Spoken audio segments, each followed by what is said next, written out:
आज world health day है। यह खास दिन हर साल 7 अप्रैल को मनाया जाता है। आज ही के दिन साल 1948 में विश्व स्वास्थ्य संगठन की स्थापना हुई। साधारण शब्दों में कहें तो इस दिन को मनाने का उद्देश्य दुनिया भर के लोगों के स्वास्थ्य स्तर को बेहतर करना और समाज को जानलेवा बीमारियों के प्रति जागरूक करना है। बीते 75 साल में WHO के नेतृत्व में दुनिया ने स्वास्थ्य के बड़े बड़े संकटों को पार किया। 1948 में WHO की स्थापना के बाद से 1950 के दशक में एंटीबायोटिक दवाओं के प्रचलन से दुनिया की न जाने कितनी जिंदगियों को असमय मौत से बचाया गया। 1952 में पोलियो वैक्सीन विकसित हुई। 60 के दशक में इंटरनेशनल हेल्थ रेगुलेशंस आए। 70 का दशक भी शानदार रहा। 1974 में बच्चों के लिए टीकाकरण अभियान तेज हुआ। 77 में पहली बार आवश्यक दवाओं की सूची यानी कि एसेंशियल मेडिसिन लिस्ट जो है वो जारी की गई। 78 में सबके लिए स्वास्थ्य का टारगेट सेट किया। हेल्थ फॉर ऑल का जो गोल है उसे फिक्स किया गया। 80 और 90 का दशक भी शानदार रहा। स्मॉल पॉक्स जैसी बीमारियों को हमने इरेडिकेट किया। International code of marketing breast milk substitutes हम लाए। बड़ा क्रांतिकारी ये कदम था। एड्स जैसी जानलेवा बीमारी की जड़ यानी कि द ह्यूमन इम्यूनोडेफिशिएंसी वायरस यानी कि HIV का पता लगाया हमने। फिर 90 का दशक भी आया, ये भी शानदार रहा। डेफिनेशन ऑफ रिप्रोडक्टिव हेल्थ सामने आया। ये बहुत क्रांतिकारी कदम था। 1998 में एक और क्रांतिकारी कदम आया जिसमें आपातकालीन गर्भ निरोधक को मंजूरी दी गई, बाकायदा लाइसेंसिंग शुरू हुई और इमरजेंसी कॉन्ट्रासेप्टिव के आइडिया को दुनिया ने आत्मसात किया। इससे पहले ये सारी चीजें टबू मानी जाती थी। 2000 में सहस्त्राब्दी विकास लक्ष्य जिन्हें मिलेनियम डेवलपमेंट गोल्स कहा जाता है उनको हमने सेट किया। फिर 2008 में सारा फोकस जो है हार्ट डिजीज और स्ट्रोक पर गया। दुनिया को लगा कि सबसे जानलेवा बीमारी है पूरी दुनिया की, तो इस पर फोकस बढ़ा। फिर 2013 में एक और क्रांतिकारी कदम पूरी दुनिया ने देखा WHO के नेतृत्व में, और वो था मेंटल हेल्थ पर फोकस। मेंटल हेल्थ के लिए एक्शन प्लान आया।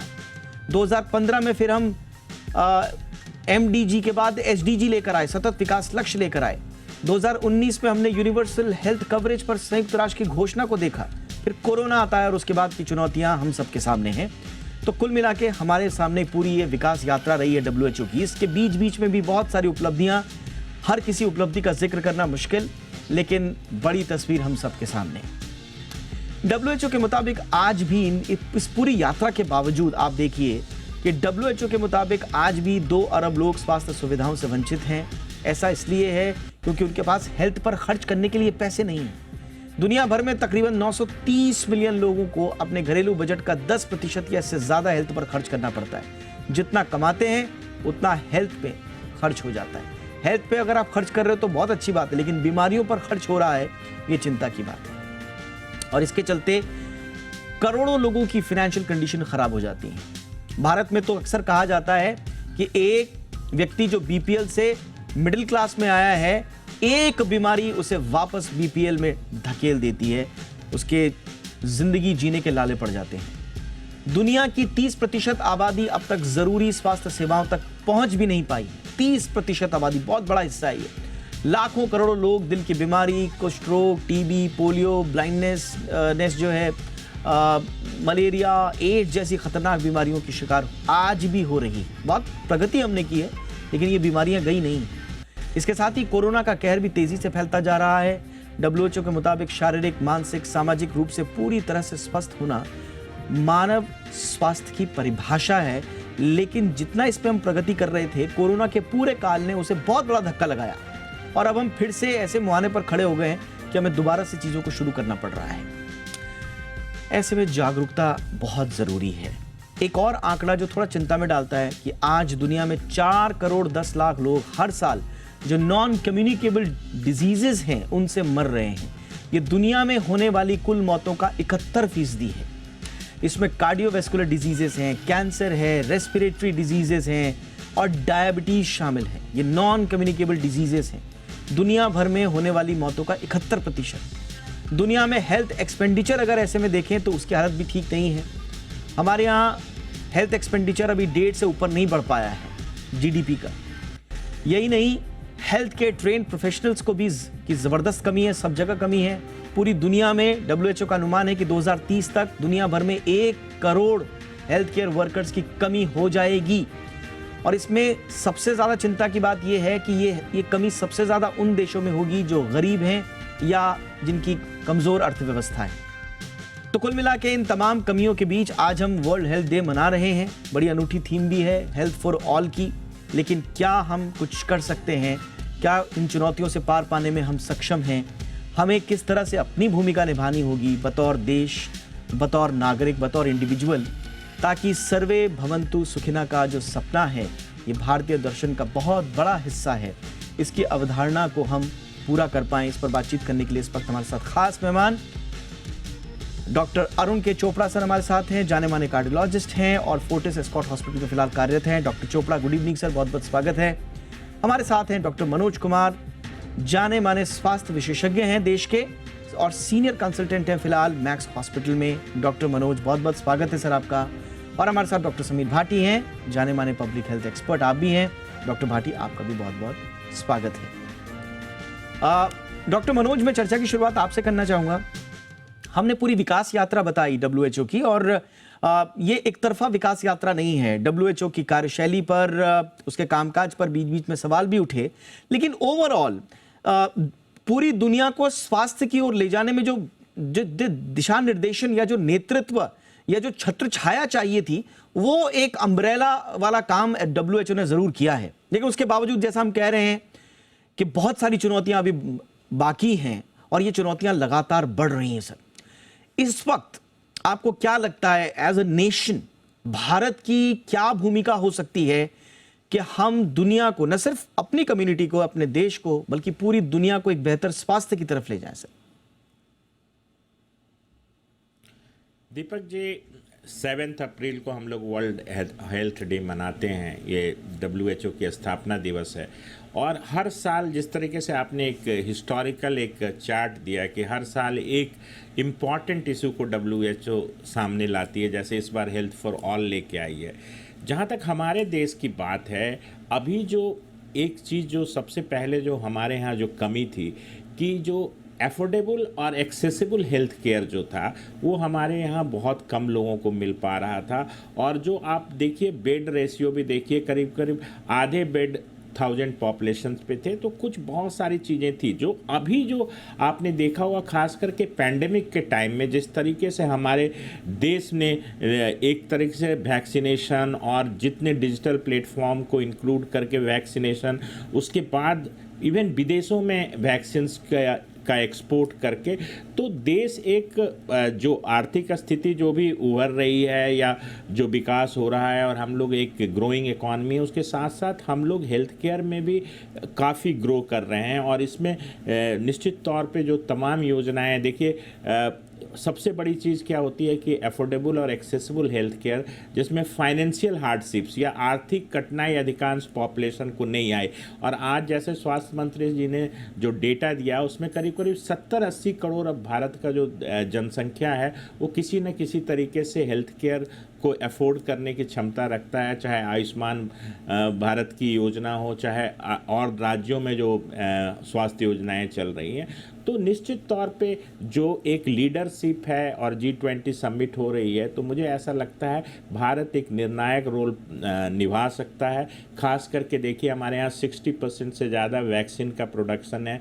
और आप ये देखिए कि अभी जो नए डेटाज आए हैं उसमें भी तमाम, जैसे नॉन कम्युनिकेबल डिजीज़ की आप बात कर रहे थे, 63% जो डेथ है आजकल, मतलब 2/3 डेथ है नॉन कम्युनिकेबल डिजीज़ के वजह से हो रहा है। और कहीं ना कहीं ये मॉडिफाइबल बिहेवियर से रिलेटेड है, जैसे स्मोकिंग है, सेडेंट्री लाइफ स्टाइल है। 21st सेंचुरी का सबसे मतलब कहिए कि कॉमन रिस्क फैक्टर है। और ये हमारे यहाँ का डाटा है कि करीब करीब 41% लोग जो हैं हमारे भारतीय शिथिल हैं या सेडेंट्री हैं। तो इन सब चीज़ों पे फोकस करके और भारत जो है एक निर्णायक रोल रख सकता है, क्योंकि फार्मा इंडस्ट्री और हमारी जो वैक्सीन्स है, जो हमारे हेल्थ केयर में जो हमारे जो सबसे स्ट्रॉन्ग फैक्टर्स, एक तो फार्मा है और हमारे पास हेल्थ केयर प्रोफेशनल नर्सेज और डॉक्टर्स बहुत हाई क्वालिटी के हैं। तो निश्चित तौर पे ये विश्व में एक गुरु की भूमिका अदा कर सकता है। एब्सोल्युटली सर, हम जानते हैं कि पूरा हमारा जो साउथ का एरिया है, वहाँ से जो नर्सेज हैं वो पूरी दुनिया में अपनी सेवाएं दे रही हैं। ये बात अलग है कि दुनिया के भारत के ही कई कोनों में आज भी हमारे पास जो ट्रेंड और स्किल्ड प्रोफेशनल्स हैं उनकी काफ़ी कमी है। उनमें नर्सेज भी काफ़ी हैं, पैरामेडिकल स्टाफ बहुत कम है हमारे पास। तो हमें अपनी भी कमी पूरी करनी है, दुनिया का तो ख्याल हमें रखना है, लेकिन अपने यहाँ भी पूरी हमें कमी करनी होगी, पूरी करनी होगी। डॉक्टर चोपड़ा, जैसा कि सर ने भी बताया, हमारे पास बहुत सारी स्कीम्स हैं, हमने काफ़ी इसमें उपलब्धियां हासिल की हैं। आयुष्मान भारत हमारा, अगर प्रेजेंट में गवर्नमेंट की बात करूं तो प्रेजेंट जो स्टेप्स उठाए गए हैं, आयुष्मान भारत, प्रधानमंत्री जन आरोग्य योजना है, नेशनल हेल्थ प्रोटेक्शन स्कीम है, लेकिन उसके बावजूद हमारा जो हेल्थ एक्सपेंडिचर है सर, वो बड़ा, उसकी फिगर्स बहुत ज़्यादा संतुष्ट नहीं करती हैं और सांत्वना नहीं देती हैं हमें अपने आने वाले भविष्य को लेकर। और ख़ास तौर से अगर आप स्टेट में देखेंगे, जहाँ जहाँ पर हायर बर्डन ऑफ डिजीज़ है, वहाँ पर तो थोड़ा सा और दिक्कत है। उत्तर प्रदेश में, मध्य प्रदेश में एलोकेशन बहुत कम है। तो हम जब आरोग्य की बात करते हैं, हम जब सर्वे भवन्तु सुखिनः की बात करते हैं और फिर बजट नहीं देते, बातें ज़रूर करते हैं, स्कीम्स लॉन्च कर देते हैं, लेकिन बजट नहीं देते, तो फिर कैसे पूरा होगा सपना सर? सर आप संभवतः म्यूट हैं। ये आपने बहुत एक इम्पोर्टेंट सवाल पूछा, लेकिन जिसका कि जवाब देना बहुत मुश्किल है, और खास तौर पे खैर डॉक्टर के लिए तो बहुत ही मुश्किल है। पॉलिसी मेकर ज्यादा अच्छा जवाब दे पाएंगे, पर मैं यही आपको बताना चाहूंगा, ये जो देखिए आज WHO की 75th एनिवर्सरी है। 1948 में इनका थीम था कि health is a state of complete physical, mental and social well-being and not merely the absence of disease or infirmity। मतलब कि सिर्फ बीमारी ना होना हेल्थ नहीं है, हेल्थ में सोशल एंड मेंटल वेलबींग भी शामिल है। उसके लिए तो चलो देखिए हम कुछ कर सकते हैं, लेकिन प्रॉब्लम ये है कि हमारी जो हेल्थ केयर है उसमें दो बहुत मेजर इश्यूज हैं। एक इशू तो आपने यही बता दिया कि हमारी हेल्थ बजट कम है कंपेयर टू बाकी कंट्रीज, जैसे कि वेस्टर्न वर्ल्ड में जनरली 8 से 16% के करीब बजट की एलोकेशन हेल्थ को है। हमारे देश में वो इससे काफी कम है, 1.5-2% के करीब है। तो ऑब्वियसली उसका मतलब ये है कि जो सरकारी हेल्थ फैसिलिटीज हैं वो उतनी ज्यादा नहीं है और शायद उतनी वेल इक्विप्ड नहीं है जितनी की होनी चाहिए।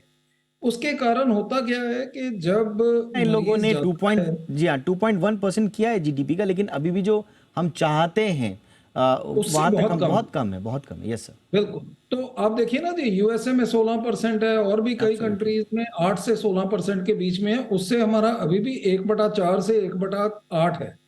तो मैं ये नहीं कहता कि उतना करना चाहिए, मगर हमें ये देखना चाहिए कि जो हमारे, देखिए अगर हम हेल्थ फॉर ऑल ऑफर करना चाहते हैं तो हमें ये चाहिए कि हमारे जो अफोर्डेबल हॉस्पिटल्स हैं उनमें अफोर्डेबल केयर मौजूद हो।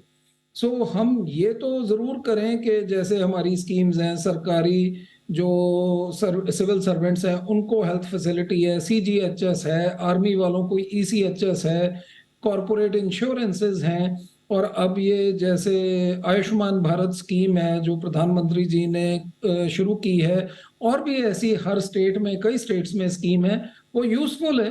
पर फिर भी आप देखिए आधे लोगों को ये फैसिलिटी मौजूद अभी भी नहीं है। सो इसके लिए हमें अपनी सरकारी हेल्थ केयर जो है उसकी फैसिलिटी को स्ट्रेंथन करना चाहिए। जो हमारे सरकारी हॉस्पिटल्स हैं, डिस्पेंसरीज हैं, उनमें फैसिलिटी मौजूद होनी चाहिए, एटलीस्ट सेकेंडरी लेवल केयर की। एंड हर स्टेट में एक से ज्यादा अस्पताल होने चाहिए जो कि टर्शरी लेवल केयर, जैसे कि हार्ट अटैक की केयर, स्ट्रोक की केयर, मेजर सर्जरी की केयर जो है वो प्रोवाइड कर सकें। सो एक चीज तो हेल्थ केयर बजट की प्रॉब्लम है। दूसरी प्रॉब्लम ये है कि हमारे जो ये स्पेंडिंग भी है वो कॉन्सेंट्रेटेड है शहरों में। अगर हम चाहे अस्पताल सरकारी देखें, चाहे हम अस्पताल प्राइवेट देखें, कॉर्पोरेट देखें, तो शहरों में तो बहुत ज्यादा है जबकि गांव में बहुत कम है। सो हमारी पॉपुलेशन अभी भी ज्यादा गांव में है, वहां पे ना कोई अस्पताल वेल इक्विप्ड है, ना कोई डॉक्टर जाना चाहता है, क्योंकि अगर वो जाए भी तो उसको लगता है वो अपना टाइम और अपने स्किल, अपनी टैलेंट वेस्ट कर रहा है। क्योंकि वहां पे फैसिलिटी ही नहीं है जिससे कि वो हेल्थ केयर प्रोवाइड कर सके। सो हमें इस डिवाइड को, इस डिस्कनेक्ट को ठीक करना है। ये थ्योरेटिकली हम बात करते हैं कि जी हमारे पास 1000 लोगों के लिए एक डॉक्टर होना चाहिए। 2 साल पहले हमारे पास 1700 लोगों के लिए एक डॉक्टर था। बिल्कुल। वो बात सही है, पर ये शहरों में नहीं है। शहरों में आप देखोगे हमारे पास इससे कहीं ज्यादा डॉक्टर होंगे। एब्सोल्युटली सर, मुझे लगता है इसीलिए कि डॉक्टर, शहरों में तो हाँ, हम बड़ा हेल्दी नंबर जो है वो बिल्कुल। दिखाते हैं अपना, लेकिन जो लेकिन डिस्पैरिटी अगर है। हम, हाँ हाँ जी, अगर हम जाएं विलेजेस में, हाँ, छोटे टाउन्स में, कस्बों में, वहां पे हमारे पास डॉक्टर है ही नहीं। जहां ज्यादा वहां जरूरत है। 8000 लोगों के लिए एक भी नहीं होगा। सो एब्सोल्युटली इस सर, डिस्पैरिटी को हमें करेक्ट करना है। ये एब्सोल्युटली, दो, बिल्कुल, ये बहुत इंपॉर्टेंट इशू है। इनफैक्ट डब्ल्यूएचओ ने जो अपने 8 जो पेन पॉइंट्स बताए हैं पूरी दुनिया के सामने, उसने यही बताया, वाइडनिंग ग्लोबल हेल्थ डिस्पैरिटीज को उसने एक बहुत प्रमुखता दी है। लेकिन हम ग्लोबल डिस्पैरिटी की बात करते हैं, लेकिन जो हमारा अंदर जो डोमेस्टिक डिस्पैरिटी है इतना हेल्थ केयर सिस्टम में, ये बहुत एक बड़ा इशू है जिसको हमें एड्रेस करना होगा। अब उसमें तो देखिए एक रात में तो ये काम होगा नहीं, लेकिन एक दिशा कम से कम हमें सही लगनी चाहिए, तो उस दिशा में फिर काम हो। डॉक्टर भाटी, एक जैसे हम अभी नॉन कम्युनिकेबल डिजीजेस की बात कर रहे थे, पूरी दुनिया का 71% जो है वो मौत यहीं से हो रही है। भारत में भी 60-61% है, कम नहीं है। बहुत बड़ा ये इशू है और कहा जाता है कि प्रिवेंटिव केयर बहुत ज़रूरी है ऐसी चीज़ों में, डायग्नोस्टिक्स बहुत ज़रूरी है। क्या हम डायग्नोसिस को लेकर क्या जागरूक हो रहे हैं? प्रिवेंटिव हेल्थ केयर के प्रति जो हमारी, आपका अपना ऑब्जर्वेशन क्या है? एक आम आदमी जागरूक हो रहा है कि नहीं हो रहा है?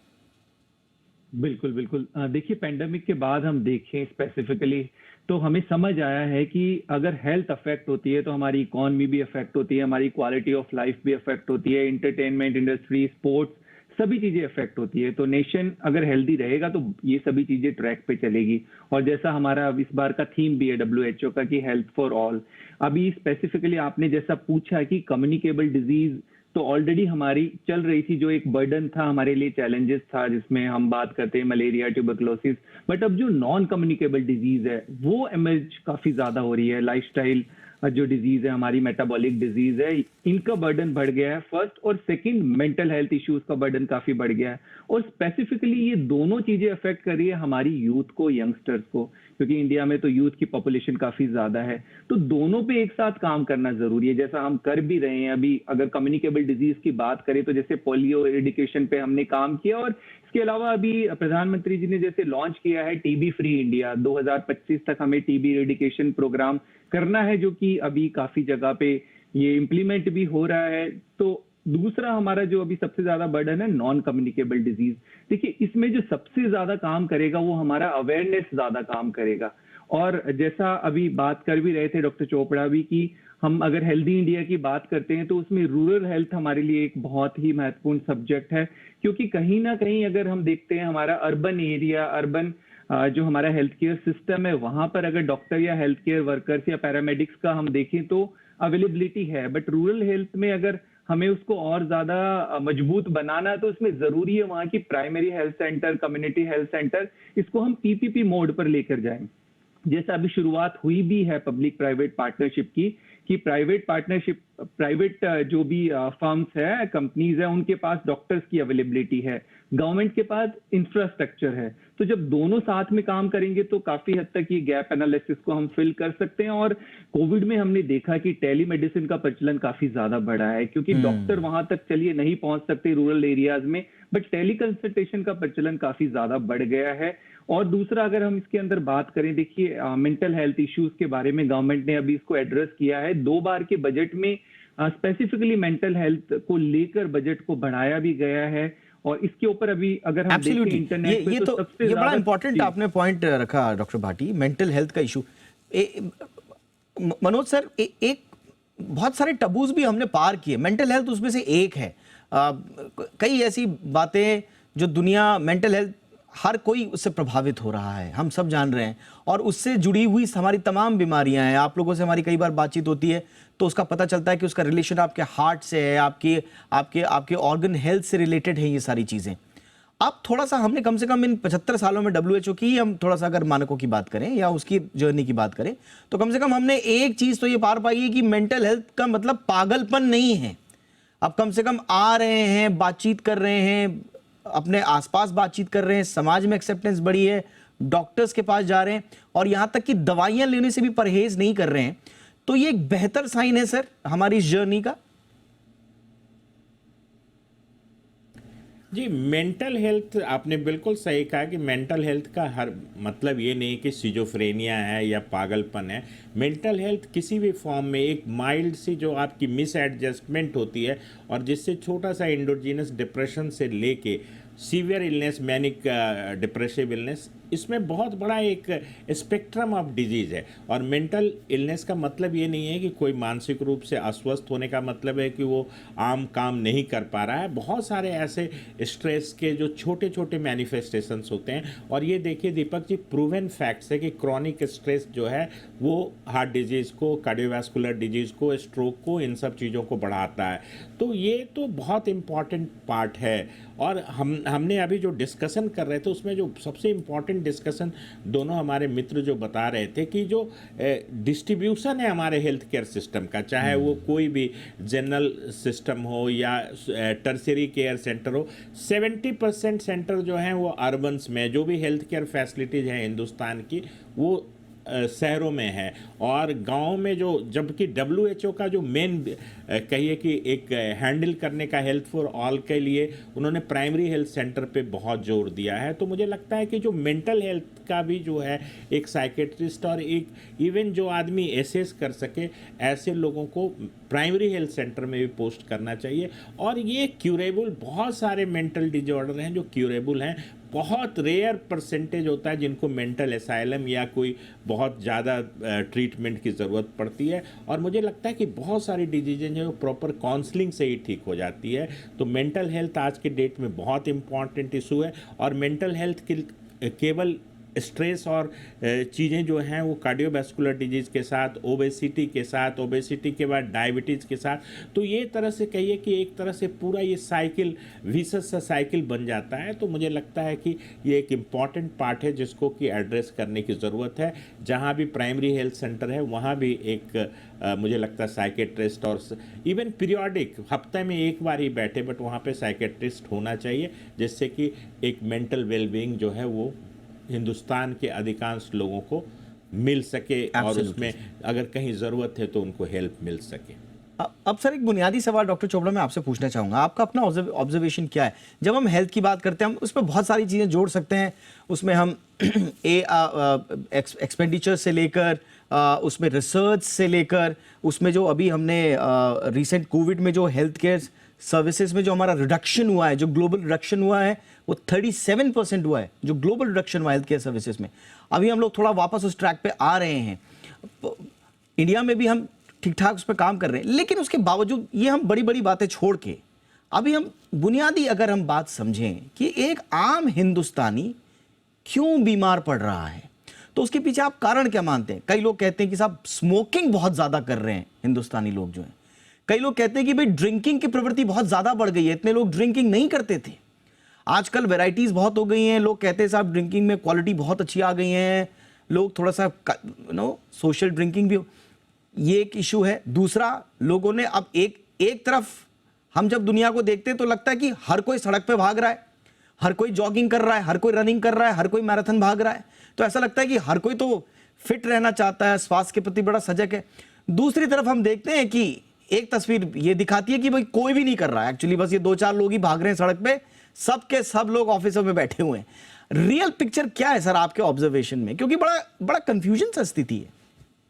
ये जी आपने बहुत ही इंपॉर्टेंट सवाल पूछा और उसका जवाब बेसिकली ये है कि हम जो भी चीज देखना चाहें हमें वहाँ बहुत ज्यादा लोग मिलेंगे, क्योंकि जी हमारी पॉपुलेशन ही इतनी ज्यादा है। कई कंट्रीज हैं जिनकी पॉपुलेशन 2, 4, 5, 10 करोड़ है। वहां पे अगर 100 लोग एक चीज कर रहे हैं, हमारे यहाँ पे 140 करोड़ पॉपुलेशन है, तो हमारे उससे 15 गुना ज्यादा लोग वही चीज कर रहे हैं। तो आप जहां पे भी जाओगे आपको ज्यादा लोग मिलेंगे, आपको होटल में भी ज्यादा लोग मिलेंगे, सिनेमा हॉल में भी ज्यादा लोग मिलेंगे, अस्पताल में भी ज्यादा लोग मिलेंगे, सड़क पे अनफॉर्चुनेटली भीख मांगते हुए भी ज्यादा लोग मिलेंगे। तो एक तो चलो पॉपुलेशन का ही इशू है, हमारी पॉपुलेशन बहुत ज्यादा है, उस जनसंख्या के लिए तो चलो वो ये जगह नहीं है इस चीज को डिस्कस करने के लिए। पर जो आप कह रहे हो हार्ट अटैक का रिस्क क्यों बढ़ रहा है, तो मेरे को लगता है इसमें 2-3 चीजें हैं। एक चीज तो है जेनेटिक, हम लोग जेनेटिकली हार्ट अटैक के रिस्क के लिए ज्यादा ससेप्टेबल हैं। अगर हम एवरेज माने तो वेस्टर्न वर्ल्ड से इंडिया में हार्ट अटैक होने का जो रिस्क है वो 9 साल पहले शुरू हो जाता है। सो हमें हार्ट अटैक जल्दी आते हैं और हमारे डिजीज ज्यादा एक्सटेंसिव होता है। दूसरी बात है लाइफस्टाइल। हमारा जो जनरल लाइफस्टाइल है जिसमें एक है डाइट और एक है एक्सरसाइज, वो चीजें ग्रेजुअली खराब हो गई हैं। देखिए कोई टाइम था जब 2 खाने दिन में 3 मिल जाते थे तो वो काफी होता था। अब ये है कि इतने स्नैक्स, इतने फास्ट फूड्स, इतना कुछ अवेलेबल हो गया है कि आपको सोचने की जरूरत ही नहीं है। आप सोचो जोमेटो से, स्विगी से 2 मिनट में खाना आपके घर आ जाता है। तो आप सोचो अगर आपने कोई काम करवाना हो वो तो नहीं होगा, मगर आपने अगर खाना ऑर्डर करना है तो वो 15 मिनट में जरूर आपके पास पहुंच जाएगा। तो इसलिए बहुत हद तक ओवर ईटिंग हो रही है, ईटिंग हो रही है ऐसी चीजों की जो कि सेहतमंद नहीं है, जैसे कि फ्राइड फूड्स हैं, मीठा है, रिफाइंड फूड्स है, ये तरह तरह की चीजें हैं जो ज्यादा सेवन हो रहा है। स्मोकिंग और विस्की शायद बड़ी होगी, मेरे को इसके एग्जैक्ट स्टैटिस्टिक्स तो इस वक्त नहीं मालूम, पर मेरे ख्याल में जनरल लाइफस्टाइल अनहेल्दी होना एक ज्यादा बड़ा रिस्क फैक्टर है। आगे हर आदमी पैदल चलता था या साइकिल पे नजर आता था, आज लोग ये एक्सरसाइज के लिए करते हैं, आगे लोग ये कंपल्शन से करते थे और इसीलिए शायद ज्यादा हेल्दी थे, आज एब्सोल्युटली कम सर। हेल्दी। सो लेकिन ये चीज ये में फर्क बिल्कुल पड़ा है। सर, और फाइनली कोविड का जो, एक सेकंड में कोविड का, कि कोविड साइलेंट रूप से हार्ट को इन्वॉल्व करता है, ये चीज अब हमें क्लियर हो गई है। और ग्रेजुअली हम देख रहे हैं कि ये जो काफी हद तक sudden cardiac arrest, stroke, heart attack increase होना, इनका भी कहीं ना कहीं कोविड से ताल्लुक हो सकता है। ये डेटा अभी बहुत क्लियर नहीं है, आने वाले 3 4 5 सालों में आई एम श्योर हमें ज्यादा मालूम होगा। बिल्कुल सर। कोविड ने तो देखिए एक बहुत बड़ा डेंट तो दिया ही है ह्यूमन हेल्थ को। उसके जो जो जैसे जैसे स्टडीज सामने आ रही हैं, ऐसे ऐसे इंसान चौंक रहा है, लेकिन चौंकने के बावजूद क्या वो जाग रहा है, ये एक बहुत बड़ा सवाल है। और ये ऐसा सवाल है जिसका एक उत्तर नहीं हो सकता। लेकिन एक देखिए ना, इसी 75 साल की स्टोरी में जो सर ने बड़ा एक अच्छी बात बताई, ओवर ईटिंग का जिक्र। अब एक ज़माने में हिंदुस्तान में जब 26, 27, 28, 30, 31, 32, 35, 36 के आसपास जो है वो एवरेज एज हुआ करती थी ह्यूमन की, आज हम पहुंच गए 70 के ऊपर पहुंच गए। उस समय हमारे पास खाने पीने का अभाव हुआ करता था, कहा जाता था कि अनाज नहीं है साहब, न्यूट्रिएंट्स की कमी है, तो उस वजह से जो है वो एज नहीं है हमारी, उस वजह से हमारी हेल्थ नहीं है। आज हम ओवर ईटिंग कर रहे हैं और ओवर ईटिंग की वजह से हम नॉन कम्युनिकेबल डिजीजेस के चपेट में आ रहे हैं और फिर मौतों का आंकड़ा बढ़ रहा है।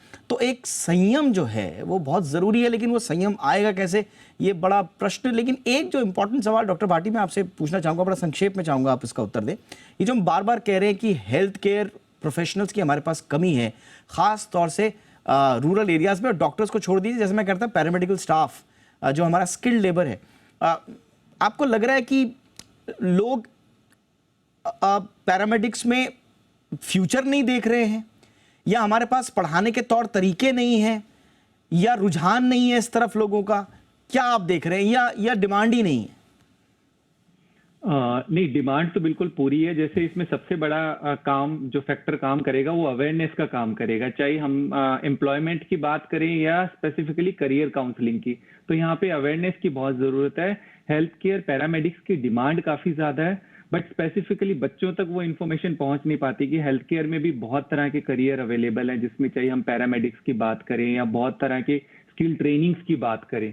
तो इसमें मीडिया का, गवर्नमेंट का, हेल्थ केयर प्रोफेशनल का, एजुकेशन सिस्टम सभी का रोल रहेगा। तो मुझे लगता है कि स्पेशली जब प्रिवेंटिव हेल्थ की बात करें या हेल्थ केयर स्किलिंग की बात करें, इसमें हमें लोगों को अवेयर करना जरूरी होगा, राइट इन्फॉर्मेशन उन तक ज्यादा पहुंचाने की जरूरत है। जैसा प्रिवेंटिव हेल्थ में भी बात कर रहे थे कि सिर्फ 5% हम खर्च कर रहे हैं प्रिवेंटिव हेल्थ पे, मैक्सिमम खर्चा हमारा ट्रीटमेंट या बीमारी के कॉम्प्लिकेशन में। तो इसी तरह से एजुकेशन के लिए भी, हेल्थ केयर एजुकेशन के लिए भी हमें लोगों को और स्पेसिफिकली हमारे जो स्टूडेंट्स हैं उनको अवेयर करना पड़ेगा कि इसमें काफी करियर अपॉर्चुनिटीज अवेलेबल है। एब्सोल्युटली। मैं बहुत संक्षेप में, डॉक्टर मनोज मेरे पास वक्त की कमी है, एक पॉलिसी इंटरवेंशन क्या होना चाहिए मुकम्मल, बेस्ट पॉलिसी इंटरवेंशन इस वक्त देश को स्वस्थ रखने के लिए?